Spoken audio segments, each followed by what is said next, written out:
For most of her 82 years, Margaret had lived a life defined by movement, dancing with her husband in their tiny kitchen, hiking mountain trails in the summers, and rushing through bustling city streets with a purpose. But those memories felt like old photographs now, distant and untouchable. After her husband passed, silence became her only companion. Seeking peace rather than pity, she left the noise of the city behind and settled deep in the Montana wilderness, where the world felt slower, softer, and honest. Her small wooden cabin, tucked between towering pines and snow-capped peaks, quickly became her sanctuary. The nearest town was hours away, and neighbors were not neighbors at all, just distant specks of life beyond endless forests. She didn't mind. The wilderness, she believed, could never hurt her the way people had. Even after a nerve condition stole her ability to walk and tied her to a wheelchair, she stayed. Solitude didn't frighten her. Loneliness did, but she learned to live with it. Each morning, Margaret rolled onto her porch with a blanket over her lap, a book in her hands, and coffee in a steel cup that never seemed to stay warm long enough. She watched deer graze at sunrise, listened to the playful chatter of squirrels, and admired the distant howl of wolves echoing through the valley. Nature was raw, wild, and unpredictable, but it had a rhythm, a logic, and Margaret respected it. She followed every rule: never leave food outside, never wander alone at dusk, and always be prepared for the unexpected. She kept a shotgun by the cabin door, just in case, though she hoped she'd never need it.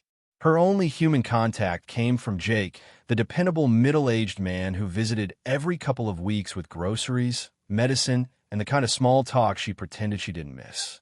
"You sure you're okay out here?" he asked every time, and every time she answered the same: "I'm fine." And she truly believed she was. But the wilderness changes without warning. One quiet afternoon, as golden sunlight spilled through the trees, Margaret noticed something unusual. The birds, normally cheerful and restless, had gone silent. The forest, her forest, held its breath. Even the wind had stilled, as if the world itself was bracing for something unseen. A chill crept up her spine. She lowered her book, listening. No footsteps, no rustling, just a heavy, unnatural stillness. Then, from the shadowed tree line, something massive began to move. Something powerful, something alive. And with one step into the fading light, the grizzly appeared. The grizzly stepped fully into the clearing, its hulking shape crowned by the fading sunlight. Margaret's breath hitched. She had seen bears before, but always from a distance, always with an escape route, always with the comfort of knowing they were there. And she was here. But not this time. This bear was different. It wasn't passing by. It wasn't wandering aimlessly. It was coming straight toward her. Margaret's fingers locked around the arms of her wheelchair, her pulse thundering in her ears. She tried to steady her breaths, tried to remember every rule she had ever learned about grizzlies. Don't scream. Don't run. Don't make sudden movements. Avoid eye contact. Stay calm. But how does one stay calm when more than 800 pounds of wild muscle and instinct is walking directly toward them? The bear's fur was thick, matted in places, its coat a blend of deep browns and sunlit amber. Muscles rippled beneath its massive frame as it moved with slow, deliberate steps, steps that shook the ground in a rhythm that matched her heartbeat. 10 feet, 7 feet, 5. It stopped at the edge of the porch. The creature lifted its head and sniffed the air, its breath heavy and coarse like distant thunder. Margaret could see the sheen of its black nose, the tiny flecks of dust on its fur, even the faint scars across its muzzle, scars that told stories she would never know. Its eyes, dark and sharp, locked onto hers. There was intelligence in that gaze, curiosity, hunger, and something else she couldn't name. Margaret swallowed hard.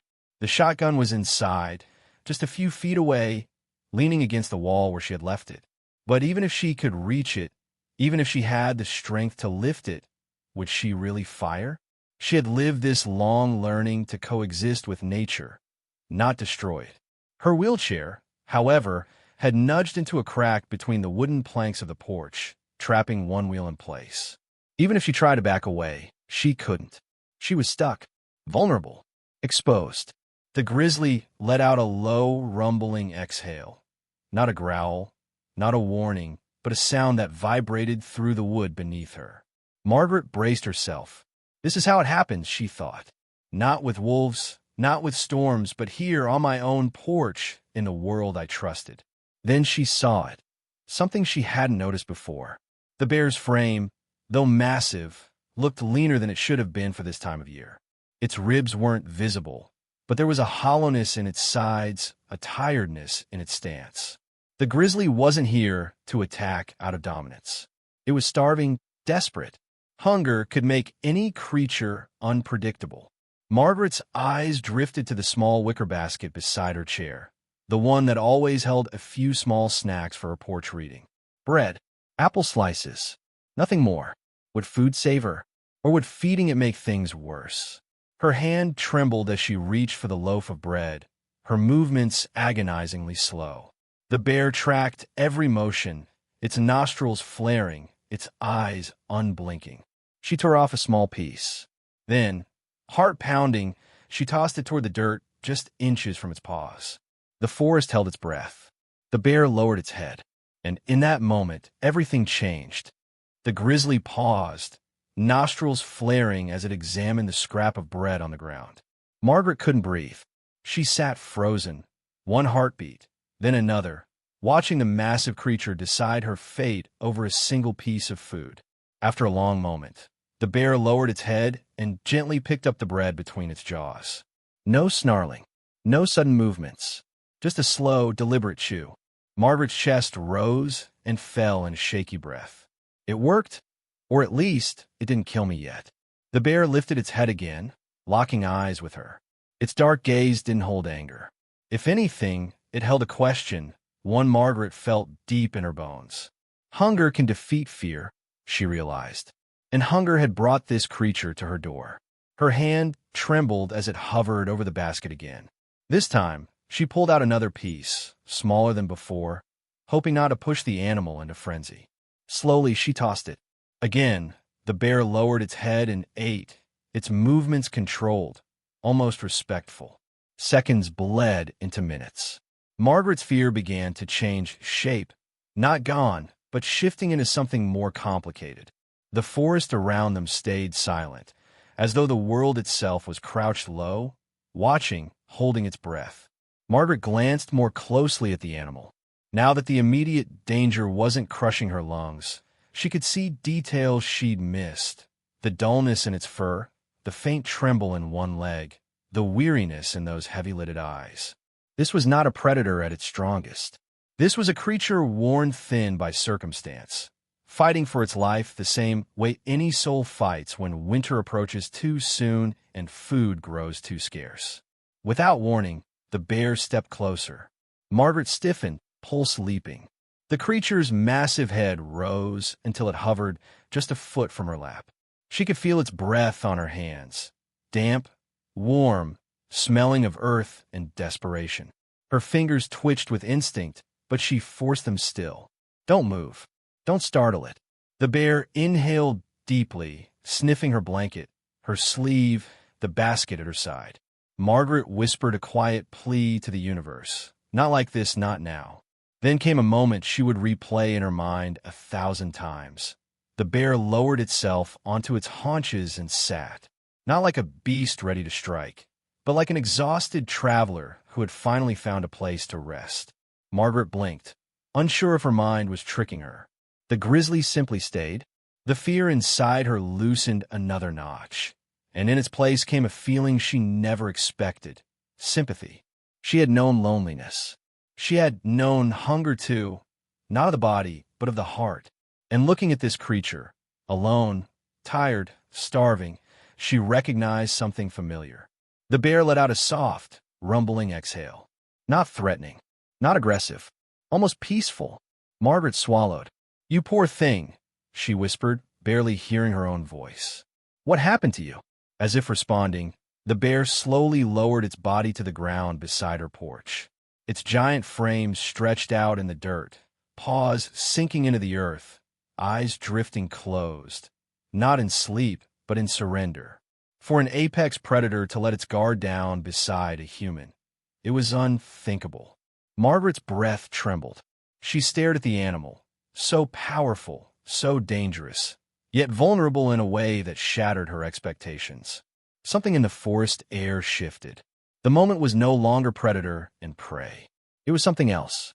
Something wordless, fragile, impossible. Her hand moved again, this time toward her metal cup of water. Every motion was careful, fluid. She tilted only a little, letting thin streams drip onto the ground near the bear's head. At first, there was no reaction. Then the grizzly's nose twitched, and its tongue extended to lap at the moisture. Bread, water, trust. Piece by piece, the wild boundary between them thinned. For the first time since the bear appeared, Margaret allowed herself a full breath. The pounding in her chest eased. Her hand steadied. Hours seemed to pass in silence, even though only minutes slipped by. Margaret felt something stirring inside her, a realization she hadn't expected. She wasn't afraid anymore. Not truly. The danger was real, yes, but fear was no longer in control. Instead, connection was. The bear shifted its weight, resting its head on the ground beside her porch. Margaret's eyes softened. "You're just trying to survive," she whispered. "Same as me." The sun sank behind the mountains, painting the sky in bruised purples and fading gold. The wilderness exhaled, and on that lonely porch in the heart of Montana, an old woman and a starving grizzly shared a stillness that defied nature, logic, and everything she thought she knew about the wild. And somewhere deep inside her, something long asleep, woke up again. Night settled over the wilderness with a heavy, starless darkness. Margaret had always loved the quiet of Montana evenings. The whisper of wind through the pines, the chorus of distant crickets, the soft glow of moonlight on the valley. But tonight, the darkness felt different. Wilder, thicker, charged with something she couldn't name. And yet, despite everything, she didn't go inside. She remained in her wheelchair on the porch, staring at the massive grizzly still resting beside her. The bear's breathing had slowed into a steady rhythm, each rise and fall of its chest a reminder of the impossible moment she was living through. The predator that should have ended her life was instead lying peacefully by her feet, as if it had chosen her porch as a place of surrender. Margaret pulled her blanket closer against the cold. She wanted to move her wheelchair slightly, but she hesitated. Any motion, any noise, might shatter the fragile thread of trust between them. So she remained still. Time blended strangely in the quiet. Minutes felt like hours. Hours felt like seconds. The world had narrowed to just two living beings, sharing the same air, the same silence, the same unspoken truce. She studied the bear in the dim porch light. Up close, its exhaustion was painfully obvious. Even now, its body looked heavy with fatigue, shoulders rising with a slow, labored effort. Hunger wasn't just gnawing at this animal, it was consuming it. Winter was coming, and the wild did not forgive the weak. Margaret swallowed. How many days had it gone without food? How many miles had it traveled in desperation before stumbling into her clearing? A part of her wanted to speak, to break the silence with something human, something gentle. But words felt too small for a moment like this. So she stayed quiet and let presence speak for her. Somewhere in the distance, an owl hooted. A branch snapped far off in the trees. The wilderness was still alive, even if it was temporarily holding its breath around this strange scene. Finally, the bear shifted. Its head lifted, eyes blinking open, dark and alert once more. Margaret tensed, but the animal didn't lunge, didn't snarl, didn't rise in aggression. It simply looked at her. And for a brief second, Margaret felt this strangest sensation, like the bear was checking to see if she was still there, as if she mattered, as if her presence kept it grounded. Before she could process that thought, the bear slowly stood. Its joints cracked faintly under its weight. Margaret's grip on the wheelchair tightened, every muscle on alert, bracing for the unknown. The bear stepped closer to the porch, then closer still, until Margaret could see her reflection in the sheen of its dark eyes. Her breath trembled. Then, headlights. Bright beams cut suddenly through the trees, bouncing across the clearing and washing over the porch. The sound of an approaching engine shattered the delicate silence that held them. The bear's head jerked toward the noise, muscles tensing, ears perked. Its body snapped back into instinct, no longer tired, no longer at peace, alert, ready, reactive. "No," Margaret whispered, panic flooding her voice. "Not now." The truck rolled into view, tires crunching over dirt and gravel. Dust swirled through the light. Margaret knew that vehicle. It was Jake. Of all nights, of all moments, he had arrived now. Her heart pounded with dread. Jake didn't know. He would see only danger. And the bear, cornered, startled, threatened, might turn violent in an instant. The truck skidded to a stop. The engine shut off. For a heartbeat, everything froze again. Then Jake's door flew open. He stepped out, and the sight of the massive Grizzly towering near the porch drained the color from his face. His hand shot instinctively to his belt, where she knew he kept a handgun. "Jake, don't!" Margaret shouted, louder than she had spoken in months. Her voice cracked through the night. Jake froze mid-motion, eyes flicking between Margaret and the bear. "Margaret, stay still. Don't move. I'll—" "No," she snapped. "Don't shoot." The bear huffed, a deep warning sound, not directed at Margaret, but at this new threat in its space. Its body lowered, shoulders forward, paws planted wide. Jake stiffened, sweat beading on his brow. "Margaret, that is a grizzly," he whispered harshly. "It could kill you." "It didn't," she whispered back. "It won't. Just please, don't make any sudden moves." Jake stared at her in disbelief. "Have you lost your mind?" The bear let out a low rumble, stepping one pace toward the truck. Jake instinctively took a step back. Margaret's voice softened, trembling with urgency. "Jake, listen to me. It's starving. It didn't come here to attack. It just needed food. It's tired. It's weak." Jake shook his head. "It's a wild animal. You can't trust it." "I know," she whispered. "But trust doesn't always start with safety. Sometimes it starts with need." The bear glanced between them. Margaret on the porch, Jake by the truck, its breath visible in the cold night air. For a terrifying moment, Margaret feared the delicate balance would shatter, that instinct would win, that violence would erase everything this moment had meant. But then, the bear did something neither of them expected. It stepped back, not forward, back. It gave one final look at Margaret, a look she felt in her soul. Then, with a heavy exhale, it began to turn. Its massive body moved toward the tree line, slow and deliberate. It didn't run. It didn't roar. It simply walked away, disappearing into the same darkness it had emerged from. Jake lowered his trembling hand. Margaret let out a long breath she didn't realize she'd been holding. The night felt enormous around them. She let it go. Jake murmured, stunned. "It just left." Margaret's eyes stayed on the tree line, searching for one last glimpse. But the bear was gone. "No," she whispered softly. "It didn't leave. It survived. That's all it ever wanted." The forest swallowed the silence again. But this time it wasn't empty. Margaret had arrived in this wilderness to escape humanity. Yet tonight, a wild creature had reminded her what it meant to feel connected, to be seen, to be needed, to not be invisible in the world. And somehow, that was more terrifying and more beautiful than any predator she could have imagined. The night felt strangely lighter once the bear disappeared into the forest. Margaret sat quietly, listening to the soft hum of the wind as it returned to the valley. No longer tense, no longer silent. Jake stood beside her, still shaken, still trying to process what he had witnessed. "That could have gone bad," he muttered under his breath.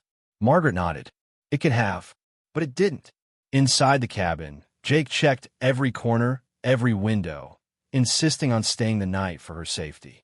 Margaret didn't argue, not because she feared the bear would return with violence, but because she finally understood something she hadn't realized in years.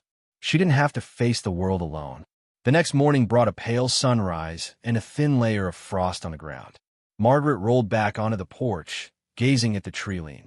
The wilderness seemed unchanged, yet she felt different, renewed, awakened by an encounter no one would ever believe. Days passed. Sometimes, she imagined she saw a shadow moving between the trees. A large silhouette, a quiet reminder. She never fed anything at the edge of the clearing again. She knew that wasn't what the bear needed. What it needed was to return to its world, to survive by its own instinct, its own strength, just as she would. But knowing it was out there, that she had been trusted, that she had offered compassion instead of fear, it softened something in her heart. The cabin no longer felt like a prison of solitude, but a place where life had touched her in the most unexpected form. One evening, Jake sat with her on the porch, coffee steaming in their cups. "You still think you're safer living out here?" he asked. Margaret smiled faintly. "I think I'm safer living where life feels real." She glanced toward the forest. "Out here, even the wildest things can surprise you." Jake shook his head, half amused, half incredulous. "Most people wouldn't call a hungry grizzly a blessing." Margaret's voice softened. "Most people don't look past their fear." The wind stirred the pines. The wilderness hummed. And somewhere, deep in the shadows of the timberline, a survivor walked on, stronger, alive, and free. Margaret took a slow breath, feeling the quiet settle into her bones. She was not afraid. Not anymore. Because the wild, she now understood, was not just around her. It was within her.